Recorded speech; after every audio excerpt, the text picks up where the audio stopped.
And welcome back everyone to the FX Open Invitational Series. I am Unstable, joined here by Railkin for our final map here for the loser set. In Group N, we have Acer'Scarlett up against FXOIS. Winner will move on to play IAM's first in the final set. See who advances to the round of 32. Loser goes home. Metropolis will be the map. We have both of them opening up. As always, with what we've seen from them in every single game so far, is Hatch first into Pool and Gas. So, let's see if we see Sirius just pumping out a whole heap of Zerglings randomly. Well, not randomly, but in a minute. And going for the aggression yet again. What do you think, Railkin? We've definitely been seeing a lot of aggression between these two. Even though they start off, like, really passive, they both go Hatch first. They've both been going straight into the gas and getting the speedlings, but actually Sirius has decided to pull his drones off of gas after he starts the Zergling speed. It's only going to be getting very small gas income, and over on the other side, Scarlett's Zergling speed is once again going to be slower. This is another pretty big map, so by the time he gets across the map, there's a decent chance that her Zergling speed won't be far behind, but he definitely had an opportunity to do a little bit more damage with his first few speedlings, but didn't really focus fire as best as he could have. Yeah, that's very true, but he did catch a lot of... Like, he did a lot of damage early, but it ended up being relatively even. It was more later on in the game where he caught all those mutas in a lot of situations, constant aggression with roaches that came through, which really put him into the lead. But let's see what he does in game number 3, of course. Totally new game, different map. Very similar situation, though, in the map architecture. It's going to be very long, very wide open. Both of them can take quite a few bases without any worries. And we just see Sirius going for the Baneling nest a little bit later, but he's already got the Spy Crawler. So he's going to be very defensive this time. Yeah, I also think a really important thing of that last game was when she lost a lot of her mutas and already saw that there were Infestor Hydra on the field and tried to rebuild the mutas. Like, against Infestors and Hydralisks, the mutas aren't going to do a whole lot. So at that point, reinvesting in them is not usually the best decision, and it didn't pay off for her. When those resources could have been spent in other units to possibly try and hold back that aggression. But again, she is sneaking ahead in the drone count. She's been just consistently better at sneaking out the extra drones through the early game, and it puts her in a pretty good position in the mid game. Sirius has to try and find a way to match that, because he's gonna be a good 5 drones behind in a second. Yeah, very true. She's going to that lair quite early compared to Sirius as well. Is he just going to gear up for some kind of massive Ling attack? Or, like, I have seen, it fell out of favor for a while, but, like, the whole sit on 2 bases, make, like, 10 million Zerglings. Whoa, the Zergling's getting into the main. They're going to see that no lair is on the way here for Sirius. That's going to make her feel really comfortable right now.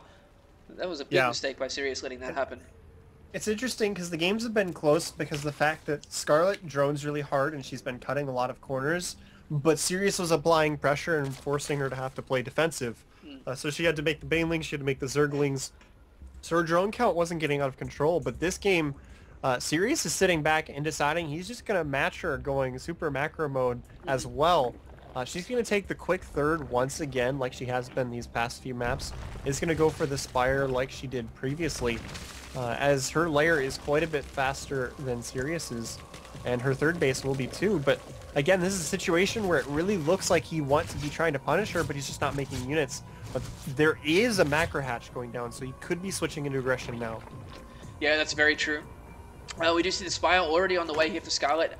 We did see her make some questionable decisions with those mutas in that last game, but I'm sure she's learning from her mistakes instantly, as a lot of these players at this level do. We do see a lot of Zerglings coming down. They're going to try and see if this third base has been started. Sorry, he already sees that with the Overlord there, so still in a good spot. Sirius's lair is only just finished up now. Overseers are seeing everything here, so Scarlett knows exactly what's going on in every point of situation, but Sirius going for the +1 melee and attack and armor. So it gives him a little bit of an idea on which way he's going to go. We also see the infestation pit, so we're going to see the same situation as last game. The armor helps a lot against the mutas, just because it really mitigates the bounces. And they both are... They had a pretty even Baneling count, and Sirius just had more Zerglings. But now Sirius has more Banelings and Scarlett has more Zerglings. So this is really just going to come down to control, but oh wow, that is not a good engagement. No, Sirius definitely got the worst off in that one. Almost got the Queen, didn't manage to pick it up anyway. The hatchery's already up and running here for Scarlett, whereas Sirius isn't yet. So we're seeing Scarlett's macro just being slightly ahead of Sirius in each of these games. She's cutting corners and not really being punished for it by Sirius. He's not applying as much pressure in this early game, and she has been consistently cutting corners. So it's put her in this game just pretty significantly ahead in everything. She's got more drones, her tech is faster. There's banelings trying to come across the field, but against mutas, they're not really gonna do anything. And they're all getting shut down. Zergling's coming in once again, but again, unless they go after that queen, they're not gonna really kill anything. At this point, Sirius is just kind of giving her free units, which he can't be affording to do. Well, it's only a few Zerglings each time, so it's all not that devastating, but he still should really stop sending all these units across here. I'm really surprised about what's going on. Look at the resources lost tab. Like, he's actually 700 resources behind at this point. Oh! Does lose a lot of those to that Baneling hit as well, though. But now, he's going to have Infestors out. He can turn the tide here quite quickly if he manages to catch quite a few of those Mutalisks. So it's definitely going to pay attention there. At the same time, it looks like he's trying to use these Zerglings just to buy time and keep these Mutalisks off him, because if you look at it, he doesn't have that many queens. He's got 4 queens, which is not enough to stand up to all these mutas. So he's actually sacrificing the Zerglings to force the Mutalisks to have to keep coming back home while he's trying to get these Infestors out. And it's actually working. So I was curious why he was throwing away all these units, but then I looked and realized he had no anti-air, and he has to right now. If he wasn't giving up all these Zerglings and forcing Scarlett to turn around repeatedly, he would have actually taken a lot of damage from these Mutalisks already. Well, we do see a lot of Zerglings coming in for Scarlett, actually straight into the Baneling there for a few of them. The Mutas are still here, though. It needs to be careful against those Infestors because there's quite a few of them there now, and that's going to be really interesting. We do see, of course, the 4th hatchery going up as well. Yeah, so that was actually pretty good by Sirius. Like, the Infestors are out, now he's in a much better position against the Mutalisks. Oh my god, the armor upgrade just saved his butt. Did you see that? No, I actually didn't catch it, sorry. Look at all the Zerglings in the center of the map that were just on 1 health. That was a yeah. really big Baneling hit. But the armor upgrade allows them to survive with 1 health. They are going to die now because he turns around and attack moves. It was not a very good trade, but again, he's just trying to buy time with these Zerglings. A few more of them going after that 4th hatchery, spotting it and putting some damage on it. And he has been doing a really good job of buying time, but what is his plan going to be to come back? Because he knows he's behind a base. He's got a lot of Infestors, but what is he going to do with them? Well, he's going to burrow them, and it looks like it's actually going to hit both these hatcheries at the same time, because it looks like they're actually splitting up into 2 groups. Yes, they are. Does we have any Overseers at all here? We have 1 for Scarlett, but it's sitting over on the left-hand side, so we could actually get both of these hatcheries right now. She's already going to those Broodlords as well, and yeah, it is very risky, but it can also pay off amazingly if he does work out well in his favor. So let's see what happens. We do see, we have an Overseer coming in here right on top of where these Infestors are. They're going to get caught. This is not what he wants to happen. Yeah.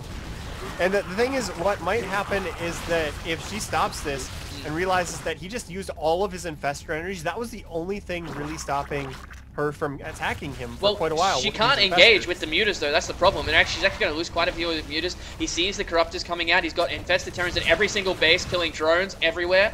He's going to get the hatchery down at the 4th one. That's going to be no more gas coming in from there. He's going to target down. No, he's actually... Oh, the Muta's coming in. The Muta's actually going to take a lot of damage. More fungals going down. But now the Zergling follow-up after the Infestor energy... Well, actually, there's quite a bit of energy left here.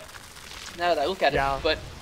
There's 5 Infestors back in the natural. Normally that would be really dangerous to use all of your energy, but he did make extra Infestors.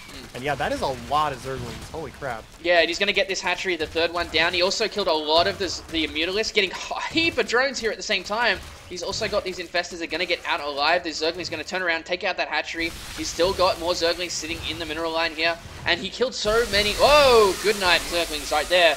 But like I was saying, he killed so many Mutas with those Infested Terrans. It's working out beautifully for him right now. There's still even more Infested Terrans taking out more and more drones. Gonna get a Muta there as well. And this is just working out beautifully for Sirius. Like, it really comes down, she tried to get a little bit too greedy by jumping straight into these Broodlords. Because normally when somebody does that kind of Infestor attack, if you can... Oh, but here come the Infestors. Oh, he's actually getting fungled here. He's going to drop as many Infested Terrans as he possibly can. We do see Broodlords already out on the field, but he's going to lose all of his Infestors now. He's dropped as many as he possibly can, though. There is quite a few. He's also got some Zerglings coming in against those Infestors at the same time. And these Infested Terrans are just going to go to wreak havoc on all the supply, all the tech buildings. There's 4 Broodlords, but that's not going to mean anything against these energy units. Yeah, these Broodlords just came out way too fast. If she hadn't been spending the resources on the Broodlords, she would have a much bigger ground army. And the moment that Sirius used all of his energy to take out the 2 bases, she could have just counterattacked and done a ton of damage. But since she was like skipping everything to go straight to the Broodlords, she just didn't have enough units to do that. Yeah. And that's allowed him to just keep streaming in these Zerglings. Because, yeah, he can't actually deal with the Broodlords, but she can't leave her base. Otherwise, these Zerglings are going to kill everything. So these Broodlords are great, but they're just base defense right now. Well, he's three times the supply here of Scarlet at the moment. He's on 4 bases to 2. He's still got Zerglings running around, seeing what's going on. He's also got more Infestors up here at the top, which can come down and harass this 3rd base that's trying to be remade here by Scarlet. And he's still got so many more Infestors coming out at home as well. He's got Corruptors out on the field already to help deal with these Broodlords. And I really feel that unless... Like, I don't think there's even a chance that Scarlet can come back from here. With the economy she's got, it's just way too small. And yeah. She lost all of her Infestors too, so she doesn't have anything besides the Zerglings and Broodlords and just a couple of Corruptors. Yeah. But her economy is just hurting really bad. It looks like Sirius is just going to get up to 200 supply and just run in and crush her because she just doesn't have anything. And there's a couple more Infestors coming in. He does get spotted by the Overseer, but throws out a lot of infested Terrans first. And those Broodlords could go down if he focuses them. Yeah, we are going to see the focus down on those Broodlords, trying to kite away with them as best he can. But it's just energy units, yet again. That's all it really is here for Sirius. And I think Scarlet's starting to realize what position she's in. It's got 4 bases here. We got all these with this army. For Sirius has only just started to move out now. And as soon as he gets to the other side of the map, I think we'll see a GG coming out here from Scarlet. But no, they came to it a little bit early. Congratulations to Sirius. He will advance into the final match to play IM's first. We'll be right back with that match and see who advances to round of 32.